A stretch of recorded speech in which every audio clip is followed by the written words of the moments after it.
persistente y severa persistente, ¿sí? Así se lo aprendieron también, ¿no? Así no nos tocaba a nosotros. Era severa, moderada, severa, intermitente o si era persistente. Pero en ese entonces se encasillaba al paciente con un solo esquema. Esto era una clasificación que no era dinámica. El que era severo persistente siempre iba a estar en severo persistente y no podía ir descendiendo. Actualmente, con el paradigma del control, sí nos permite a nosotros escalonar y generar diferentes terapéuticas. Entonces, el paciente de la no controlada lo tenemos que llevar a la controlada. Entonces, hemos cambiado de paradigma, ¿sí? Ahí está el score, ¿sí?, que les decía de preguntas, el ACT, en el cual nosotros vamos mirando, de acuerdo a un puntaje para niños o para adultos, de ese cuestionario que les cuento en consulta externa, cómo el niño está teniendo episodios de tos en la noche, con la risa, con el ejercicio, si afecta o no su vida diaria. Y con base en eso, nosotros vamos mirando este esquema que yo creo que ustedes conocen, en el GINA, que es el esquema de control. Siempre de forma transversal en amarillo, el beta-2 inhalado será la medicación de rescate, siempre. Y empezaremos a generar del amarillo para abajo las diferentes combinaciones de medicamentos para el control. Y ahí la tablita dice, seleccione uno de estos más el beta-2. El beta-2 es cuando el niño le da la tos, pero nosotros tenemos que empezar a modular. Entonces están los corticoides inhalados a bajas dosis. Entonces el GINA nos muestra las tablas, la dosificación en microgramos de lo que va a necesitar el niño. Entonces así es una dosis baja, una dosis media o una dosis alta, de acuerdo a nuestro criterio. A mí nadie me enseñó esta vaina de esta forma, pero funciona. Después vienen los modificadores de leucotrienos. Hay mamitas que son resistentes a los inhaladores, no sé si les ha pasado, es que eso me lo va a dejar dependiente, me lo va a dejar chiquito, y esos son mitos. Sí es cierto que lo puede dejar chiquito cuando se usa el esteroide oral, era como se controlaba el ciclo pasado del asma. Pero lo mismo que sucedió con la historia del beta-2, el Che Guevara, etcétera, etcétera, con la adrenalina, hasta el beta-2 que tenemos actualmente, de los esteroides orales, que ahora solo lo limitamos a las crisis sibilantes agudas, ¿sí? ¿Y por cuánto días dura el esquema de esteroides? De 3 a 5 días máximo, para evitar que la inhibición del eje hipotalámico, ¿sí?, adrenocortical. Entonces ahí es donde nosotros sabemos que ese medicamento va a estar muy bien. Y una recomendación es que no utilicemos, ¿sí?, los esteroides, digamos, más de 1 o 2 veces en un mes, porque hay niños que pueden volver a recaer y otra vez le metemos esteroides, porque crónicamente vamos a generar osteoporosis o alteraciones como el raquitismo en los niños. Entonces están los modificadores de leucotrienos. Lo que pasa es que no están en el POS, hay que hacer el CTC, son más caritos, pero hay niños que definitivamente sí les va a funcionar como monoterapia.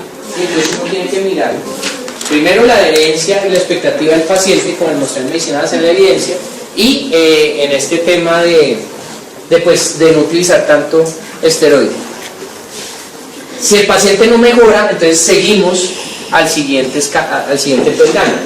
Aquí están los corticoides inhalados más beta-2 de acción prolongada. Dentro de eso está el Ceretide, creo que ustedes lo han escuchado, ¿sí? Pero eso no se suele utilizar mucho, porque se ha visto que en algunos ensayos clínicos pues la eficacia no está tan comprobada, pero pues sigue estando ahí. En niños menores de 5 años con esteroides inhalados se pueden manejar incrementando a unas dosis moderadas, más o menos de 500 a 1000 microgramos día. Corticoide inhalado a dosis moderadas, tenemos también corticoide a dosis moderadas o bajas más un antileucotrieno. Entonces uno empieza a jugar, ¿sí? Uno empieza ya a mezclar estas opciones. Es que este niño no me sale, si es sintomático, entonces me toca empezar a mezclar. Y si el niño no se logra compensar con eso, entonces ya nos toca dosis moderadas o altas del esteroide, ¿sí? Pues no es que es beclometasona, 2 pufcados a la loca, no, miren qué cantidad de microgramos le están dosificando a ese niño. Más beta-2 de acción larga o modificadores de leucotrienos, entonces uno empieza a jugar con todo eso. Y si el paciente se le estudia y se le comprueba que tiene una inmunoglobulina E súper elevada, o sea, los síndromes hiperinmunoglobulina E, que son niños, o yo tengo una colega que está graduada ahorita de pediatra, que hace abscesos dentales, celulitis, todas esas infecciones, como se maneja con una inmunosupresión primaria, ¿sí?, una alteración inmunitaria primaria. tocarles anticuerpos anti-inmunoglobulina E. Pues ya son los casos que va a manejar el alergólogo, ¿sí? El pediatra. Pero hay que sospechar, entonces por eso yo siempre les pido un perfil de inmunoglobulina E total, porque he tenido niños con síndrome hiperinmunoglobulina E. Metas del control, entonces que los síntomas diurnos desaparezcan, los síntomas nocturnos o despertares desaparezcan, el tratamiento de rescate sea casi nulo, o sea que sea un niño libre de esteroides. Y bueno, ¿y por cuánto tiempo se administran los esteroides inhalados? O los antileucotrienos. Mínimo, ¿no? 3 meses. Pero que los estudios muestran que el 96% de pacientes ya ha logrado moderar esa inflamación crónica que veíamos en el esquema inicial en rojo. Y después empezamos a titular, ¿sí? O a desmontar poco a poco o el antileucotrieno o los esteroides. Para volver a nuestro tema de AYEPI también contempla el manejo del paciente sibilante y sibilante recurrente. Está en amarillo. Entonces, el sibilante recurrente es aquel paciente que nos llega con sibilancias y antecedente previo de que ya haya sibilado. Si es la primera vez, siendo menor de 2 años, se llamará bronquiolitis. Y si es mayor de 2 años, pues hay que mirar que no se trate de una neumonía típica, que no va a tener otro tipo de cosas por ahí escondidas. Si el niño presenta cualquiera de esos signos de gravedad, incapaz de hablar o beber, que esté somnoliento, confuso y agitado, que tenga tiraje subcostal importante o respiración rápida, que no mejoró el tratamiento con salasera. Todos conocen saladera, ¿no? Que era lo que me decían, ¿sí? ¿En todos los hospitales hay saladera? ¿Dónde no hay? ¿Sí? ¿Sí hay? Bueno, porque ahí traen las otras preguntas del examen de saladera. Saturación de oxígeno mayor o igual a 85, o igual a 84, eso depende. Sibilancia grave, entonces a ese le vamos a aplicar un beta-2 agonista cada 20 minutos 3 veces. Si es sibilancia recurrente, denle un esteroide oral, ¿sí? Ahí está el uso de la inhalocámara nasogeniana, ¿sí? Que cura nariz y boca en menores de 4 años, y en el mayor de 4 años pues vamos a utilizar la que es con boquilla, ¿sí? Claro. Esto es para saber o explicarle a la mamá cuándo debe cambiar su cilindro de inhalador. Aquí es cuando ustedes se lo dan en el hospital, que está lleno, ¿sí? Cuando ya empieza a estar a la mitad, pues va flotando, queda más o menos a la mitad, un cuarto. Cuando está completamente vacío, pues está flotando. Entonces, una forma de explicarle a la mamá. ¿Por qué? Porque son niños que van a estar reconsultando, que el salbutamol lo van a dejar archivado, pues ya que empieza otra vez con la crisis, van y lo buscan, y no se sabe pues si está desocupado, lleno. A veces las mamitas creen que le están dando medicamento cuando pues ya en realidad no hay. Por favor, ténganlo, cópienlo, apréndanselo. Cópienlo, eso es difícil. No me lo aprendí en 6 años, yo creo que ustedes tampoco en 6 meses. Pero lo que deben tener importante, se llama el índice pulmonar, ¿sí? El índice pulmonar. El índice pulmonar nos permite a nosotros clasificar la severidad de la crisis sibilante, ¿sí? De acuerdo a 3 aspectos: la frecuencia respiratoria del niño, la presencia de sibilancias en el ciclo respiratorio y los signos de dificultad respiratoria. Fíjense que, como lo mencionábamos en los dibujos iniciales, el verdadero asmático arranca entre los 5 a los 6 años. O sea, a estos niños vamos a medirles una frecuencia respiratoria, y en los menores de 6 años se dan esos sibilantes recurrentes displásicos, postvirales, ¿sí? No sé, tienen otro tipo de frecuencia respiratoria. ¿Qué vamos a mirar? En la auscultación, ¿sí? O al examen físico, la presencia de sibilancias. En un grado leve, ¿sí? Pues que está bien, pues no las va a tener. En un grado leve, entonces son sibilancias al final de la expiración forzada audible con estetoscopio, que es la maniobra de fuego, ¿sí? Que les estaba explicando, que a veces uno ve al niño tosiendo, pero esa tos que uno le hace la maniobra de fuego y alcanza a escuchar una que otra sibilancia. Cuando uno quiere auscultar, ¿sí? El sonido bronquial puro, ¿en qué parte del tórax se ausculta? Eso es de semiología. ¿Dónde? Aquí levantan el brazo del niño y lo ponen acá. Ahí es donde llega realmente el aire al alvéolo. Aquí adelante no es tanto, aquí atrás no es tanto, pero el verdadero sonido bronquial lo van a auscultar acá, en la región subaxilar, ¿sí? Eso es muy importante. audibles con estetoscopio durante toda la expiración. No hay que hacer maniobra de fuego, uno pone el estetoscopio, ¿sí? Y se escucha la expiración, o sin el estetoscopio uno escucha la sibilancia del niño. Y el que está muy llevado, entre ellas son sibilancias expiratorias e inspiratorias, ¿sí? Porque ya está afectando todo el ciclo. Y el uso de músculos accesorios, ¿cómo los clasifican ustedes cuando escriben historias clínicas? Yo generalmente pongo cruces. Entonces, leve es una cruz sobre 3, moderada y severa, ¿sí? 3 sobre 3. Eso es más bien ponerlo ahí, o no. Signos de dificultad respiratoria moderados. Bueno, y llego yo y les pregunto, ¿qué es moderado? ¿Qué es una dificultad respiratoria moderada para ustedes? Ahí es fácil escribirlo, pero lo otro es lo interpretativo de lo que encuentra en línea. Tú dices tirades subcostales solamente. ¿Cómo es una severa? Dificultad respiratoria severa. Supraclavicular, es correcto. Pero no es solamente, la mezcla de todos. Entonces, en los niños, ¿cuál es el principal músculo de la respiración? El diafragma. ¿Qué porcentaje del ciclo respiratorio domina el diafragma? El 80%. ¿Usted le ha tomado radiografía de tórax a un niño sibilante, asmático? ¿Cómo se ve el diafragma? Aplanado, ¿sí? Entonces, si se aplana, ¿sí?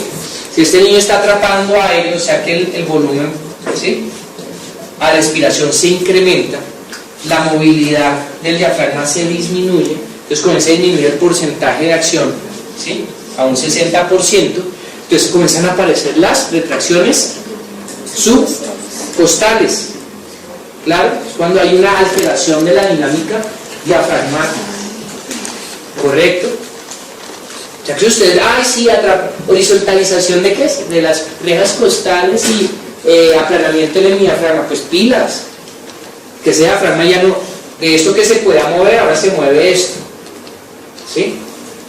Y si el niño no se le da tratamiento y la mamita no supo usar el picoflujo porque ustedes no lo vieron en clase, porque no le enseñaron a usar y no lo interpretaron, llegó a rojo y nos lleva a urgencias, llega con tirajes subcostales. Entonces es leve, solamente el tiraje subcostal, moderado, subcostal e intercostal. Vamos de abajo hacia arriba, porque ya tiene que empezar a usar, ¿sí?, otros músculos accesorios de la respiración para lograr que evacuar ese aire que está quedando con el atrapamiento.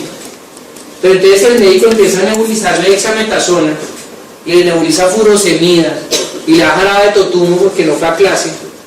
¿Qué pasó? Empezó a empeorar. Entonces comienza a utilizar el esternocleidomastoideo, los escalenos, y comienza a aparecer los tirajes supraesternales y supraclaviculares. O sea, ese niño ya tiene signos de dificultad severos, entonces leve, moderado, severos. ¿Claro? ¿Listo? De la misma forma, nosotros, casi sigue, tendremos este esquema. Este no está en su AYEP. Estos son los comentarios que yo le tengo a... Espero que en el nuevo siglo... Este es del AYEP del 2005, el que ustedes tienen no sale impreso, no sé por qué. Desde la OPS se les olvidó, pero yo se los traigo acá. Crisis de sibilancia leve, ¿sí?, es aquel que tiene un índice pulmonar menor o igual a 2. Acá faltó el menor o igual a 2 puntos, ¿sí?, que tiene una saturación adecuada. A ese niño que se le manda para la casa, se le verifica a la mamá que sepa utilizar el inhalador y se le deja su esquema de crisis de 3 a 5 puff durante 8 a 10 días. Administrar un esteroide oral de 3 a 5 días. La dosis de la prednisolona, 1 miligramo por kilo día, ¿sí? Enseñar a la mamá cómo tratar la crisis de asma, enseñar a la mamá las medidas preventivas, enseñar a la mamá los signos de alarma para ingresar y consulta de control en 2 días. ¿Claro hasta ahí? Ese es el leve. El moderado, que es el que nos va a entrar a saladera, ¿sí?, ese es el niño que puede llegar con un índice pulmonar entre 3 y 6. ¿Qué significa eso? Que ya tiene algunos girajes, pero no está tan marcado, que está hipoxémico. Acá dice saturación para la saladera, son niños que saturen mayor o igual al 85%. Si tiene 84%, entren los unidades de observación o vuelvan a hacer una medición hecha por ustedes, porque es que a veces el auxiliar sale con un oxímetro, ¿sí?, para adulto, y comienza a bailar el dedo del niño. ¿Ustedes saben usar el oxímetro? ¿Saben cómo funciona un oxímetro? ¿Sí les dio clase de oximetría o no? ¿Han usado un oxímetro? Sí. Listo, alcen la mano los que han usado un oxímetro. Yo uso uno todos los días. ¿Listo? ¿Cómo funciona el oxímetro? Vámonos, es algo así, ¿sí? Con un oxímetro de pulso. ¿Qué colocan ahí adentro? El dedo. ¿Qué más pueden poner ahí adentro? Una oreja. ¿Qué más? La oreja, el ala de la nariz, ¿sí? Un dedo. Hay algunos que usan hasta la lengua porque tienen terminaciones, ¿sí?, vasculares. Entonces, en este caso vamos a introducir un dedo. Hay dos diodos, un emisor y un receptor, que tienen un espectro de luz. ¿De qué luz? Luz infrarroja. Entonces, van a tener un espectro de luz infrarroja, ¿sí? ¿Y qué mide esa luz infrarroja? La saturación de hemoglobina, saturación de oxígeno, ¿sí?, de la hemoglobina, cómo está saturando.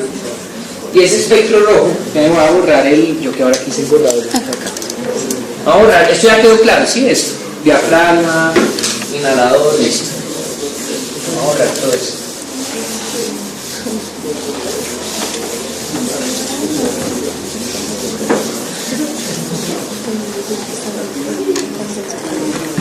Entonces resulta que el espectro de luz infrarroja,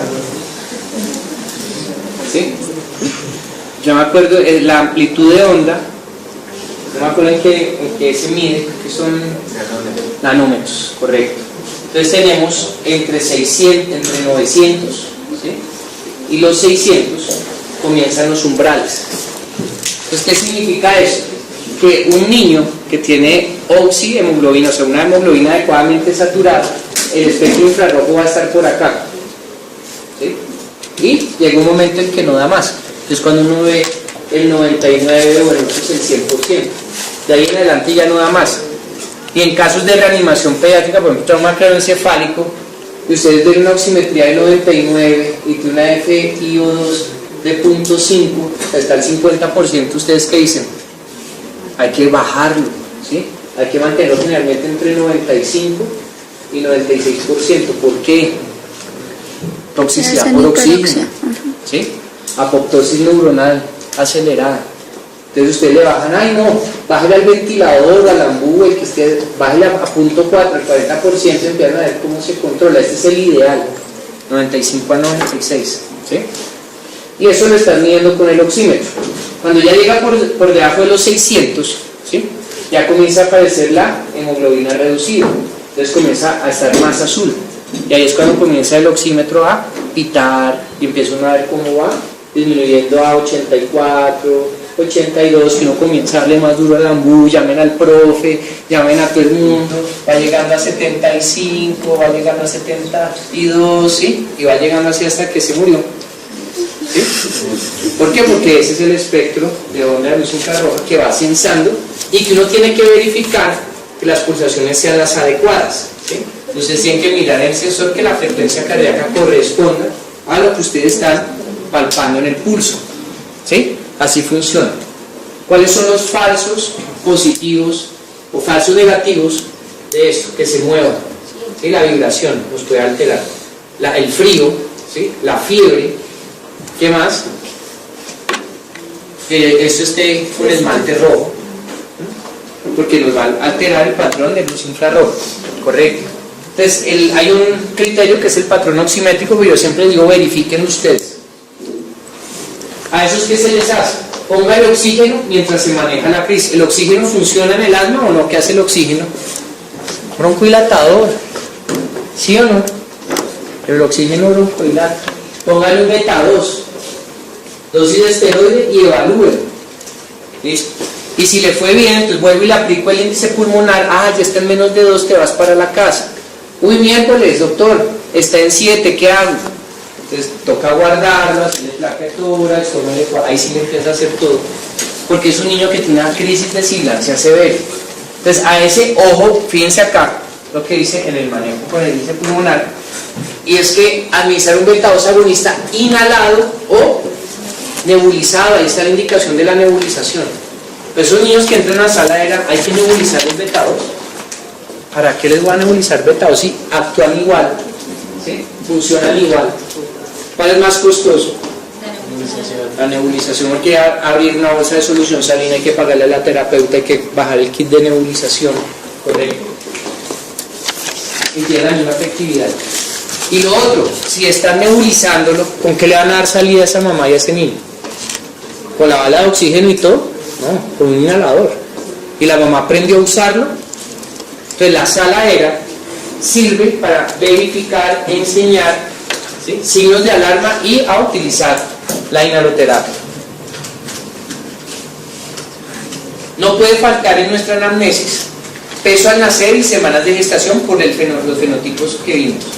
Si hay fumadores, si convive con animales, si el bebé toma leche materna y si tiene completo su esquema de vacunación.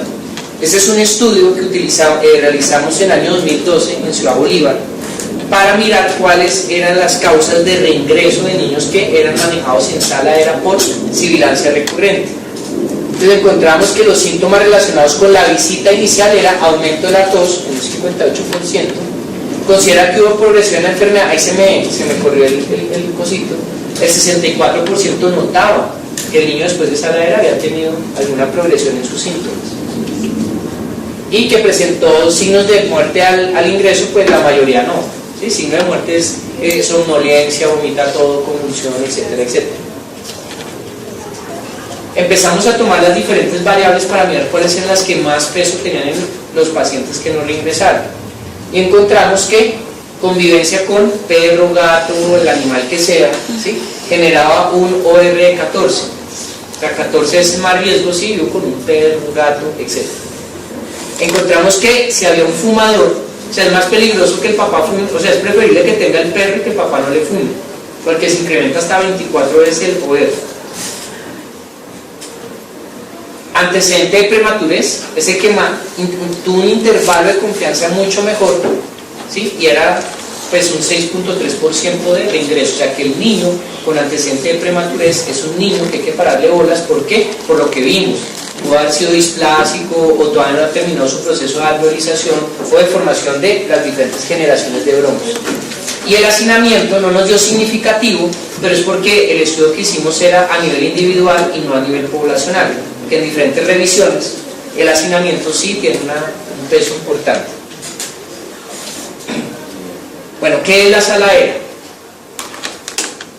A ver, tú, ¿qué es la sala aérea? Bueno, en sus hospitales, ¿quiénes tienen sala aérea? Hacen la mano, para nadie. Entonces, dale tú, dinos qué es la sala aérea.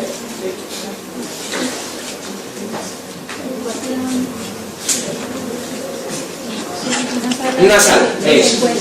Es una sala que se encuentra en un hospital. ¿Qué más es? Que tiene una silla, mira, él dice, tiene una silla. En la sala aérea no deben haber familias, deben haber sillas. Porque ¿cómo vamos a inhalar a los niños? Sentados. ¿Sí? Es un sitio de hospitalización día. ¿Quién se inventó la sala aérea? Por profesión, un médico, un neumólogo, una terapeuta, una enfermera, un chofer de ambulancia, un celador. ¿Quién se inventó la sala aérea? ¿Quién? Una terapeuta respiratoria fue la que se lo inventó. Un terapeuta chileno. ¿En qué año? ¿O en qué década? En el 80. ¿Sí? Y él fue el que hizo todo el estudio de cómo esos marcadores isotópicos llegaban en un 15 a un 30% con el espaciador. ¿En qué año llegó la sala aérea a Colombia? ¿En qué año llega a Colombia? Una estrategia vieja, es más vieja que IAMI, es más vieja que IEPI, y llega a Colombia ¿en qué año? En el 2004. ¿Sí? En el año 2004, ¿quién la trajo? ¿Quién era el alcalde de Bogotá en el año 2004? De apellido Garzón. ¿Sí se acuerdan? ¿Sí? Era alcalde Garzón. Alcalde. Sí, Garzón.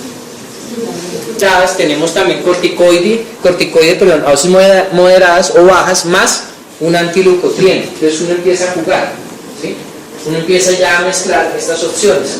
Es que este niño no me sale, si es sintomático, entonces me toca empezar a mezclar. Y si el niño no se logra compensar con eso, entonces ya nos toca dosis moderadas o altas del esteroide, ¿sí? Pues no es que es beclometasona, 2 pufcados a la loca, no, miren qué cantidad de microgramos le están dosificando a ese niño. Más beta-2 de acción larga o modificadores de leucotrienos, entonces uno empieza a jugar con todo eso. Y si el paciente se le estudia y se le comprueba que tiene una inmunoglobulina E súper elevada, o sea, los síndromes hiperinmunoglobulina E, que son niños, o yo tengo una colega que está graduada ahorita de pediatra, que hace abscesos dentales, celulitis, todas esas infecciones, como se maneja con una inmunosupresión primaria, ¿sí? Una alteración inmunitaria primaria, todos hay que hacer el CTC, son más caritos, pero hay niños que definitivamente sí les va a funcionar, como monoterapia. Entonces uno tiene que mirar primero la adherencia y la expectativa del paciente, como el mostrar en medicina hacer la evidencia, y en este tema de no utilizar tanto esteroide. Si el paciente no mejora, entonces seguimos al siguiente peldaño. Aquí están los corticoides inhalados más beta-2 de acción prolongada. Dentro de eso está el Ceretid, creo que ustedes lo han escuchado, ¿sí? Pero eso no se suele utilizar mucho, porque se ha visto que en algunos ensayos clínicos pues la eficacia no está tan comprobada, pero pues sigue estando ahí. En niños menores de 5 años con esteroides inhalados se pueden manejar incrementando a unas dosis moderadas, más o menos de 500 a 1000 microgramos día. Corticoide inhalado a dosis moderada, lo que ustedes conocen, en angina, que es el esquema de control. Siempre de forma transversal en amarillo, el beta-2 inhalado será la medicación de rescate, siempre. Y empezaremos a generar del amarillo para abajo las diferentes combinaciones de medicamentos para el control. Y ahí la tablita dice seleccione uno de estos más el beta-2. El beta-2 es cuando el niño le da la tos, pero nosotros tenemos que empezar a modular. Entonces están los corticoides inhalados a bajas dosis. Entonces el GINA nos muestra las tablas, la dosificación en microgramos de lo que va a necesitar el niño. Entonces así es una dosis baja, una dosis media o una dosis alta, de acuerdo a nuestro criterio. A mí nadie me enseñó esta vaina de esta forma, pero funciona. Después vienen los modificadores de leucotrienos. Hay mamitas que son resistentes a los inhaladores, no sé si les ha pasado, es que eso me lo va a dejar dependiente, resistente y será persistente. ¿Sí? Así se lo aprendieron también, ¿no? Así no nos tocaba a nosotros. Era cera, muelata, si era intermitente, si era persistente. Pero en ese entonces se encasillaba al paciente con un solo esquema. Esto era una clasificación que no era dinámica. El que era severo persistente siempre iba a estar en severo persistente y no podía ir descendiendo. Actualmente, con el paradigma del control, sí nos permite a nosotros escalonar y generar diferentes terapéuticas. Entonces, el paciente de la no controlada lo tenemos que llevar a la controlada. Entonces, hemos cambiado de paradigma, ¿sí? Ahí está el score, ¿sí?, que les decía de preguntas, el ACT, en el cual nosotros vamos mirando, de acuerdo a un puntaje para niños o para adultos, de ese cuestionario que les cuento ahí en consulta externa, cómo el niño está teniendo episodios de tos en la noche, con la risa, con el ejercicio, si afecta o no su vida diaria. Y con base en eso, nosotros vamos mirando este esquema que yo me lo va a dejar chiquito, y esos son mitos. Sí es cierto que lo puede dejar chiquito cuando se usa el esteroide oral, que era como se controlaba el siglo pasado el asma. Pero lo mismo que sucedió con la historia del beta-2, el Che Guevara, etcétera, etcétera, con la adrenalina, hasta el beta-2 que tenemos actualmente, de los esteroides orales, que ahora solo lo limitamos a las crisis sibilantes agudas, ¿sí? ¿Y por cuánto día dura el esquema de esteroides? De 3 a 5 días máximo, para evitar que la inhibición del eje hipotalámico, ¿sí?, adrenocortical. Entonces ahí es donde nosotros sabemos que ese medicamento va a estar muy bien. Y una recomendación es que no utilicemos, ¿sí?, los esteroides digamos, más de una o dos veces en un mes, porque hay niños que pueden volver a recaer y otra vez le metemos esteroides, porque crónicamente vamos a generar osteoporosis o alteraciones como el raquitismo en los niños. Entonces están los modificadores de leucotrienos, lo que pasa es que no están en el